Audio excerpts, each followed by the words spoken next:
कौवा और दुष्ट सांप की कहानी। एक जंगल में बरगद के पेड़ पर कौवा कौवी बहुत ही प्यार से रहते थे। वह दोनों पति पत्नी थे। उस पेड़ की जड़ में एक काला सांप भी रहता था जो इन बेचारों के अंडों को हर बार खा जाता था। अपनी संतान की शक्ल देखने को तड़प रहे यह पति पत्नी मन ही मन में सांप को गालियां देते रहते थे, लेकिन सांप के आगे इनका बस नहीं चलता था। संतान न होने के दुख से वो दोनों हर समय चिंता के सागर में डूबे रहते थे।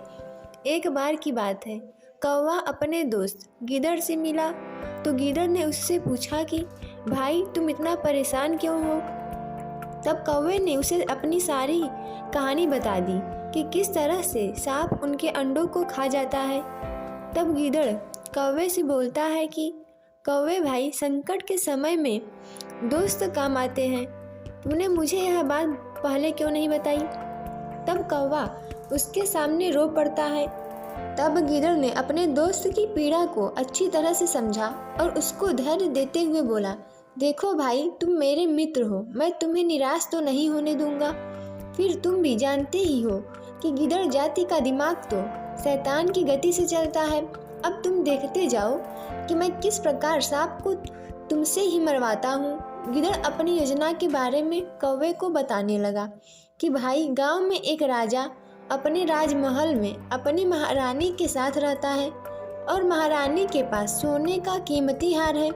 अगर तुम उसको उठा लाओ तो सांप दिमाग से मारा जाएगा, ताकत से नहीं। फिर कौवा गिदड़ से पूछता है कि मैं ये कैसे करूं।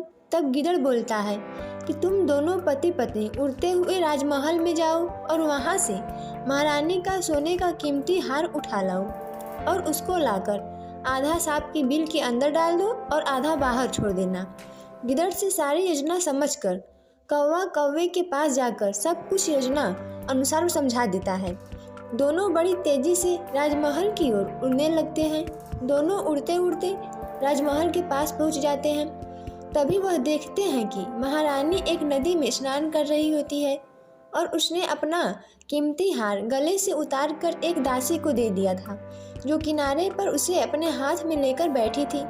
कौवे ने अपनी पत्नी को इशारा किया कि इससे अच्छा मौका जीवन में तुम्हें और कहाँ मिलेगा। बड़ी होशियारी से उड़ती हुई उस हार को दासी के हाथ से छीन लाओ। कौवी कौन सी कौवे से कम थी, वो तो कौवे से पहले ही अपना दांव मारने के लिए तैयार बैठी थी। वो बिजली की भांति तेजी से उड़ती हुई नदी किनारे आ गई और उस दासी के हाथ से हार लेकर उड़ गई। दोनों उस हार को लेकर उड़ने लगे तो रानी ने जोर जोर से शोर मचाना शुरू कर दिया, हाय मेरा हार चोरी हो गया।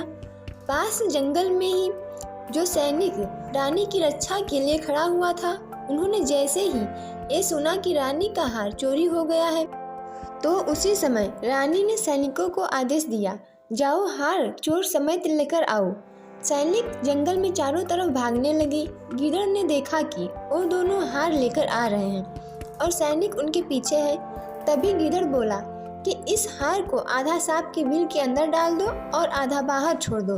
कौवे ने बिल्कुल वैसा ही किया। जैसे ही हार को बिल में डाला, सांप बाहर निकल आता है। तभी सैनिक देखते हैं कि हार सांप के पास पड़ा है। वो सांप का गला काट देते हैं और उस हार को लेकर रानी के पास चले जाते हैं।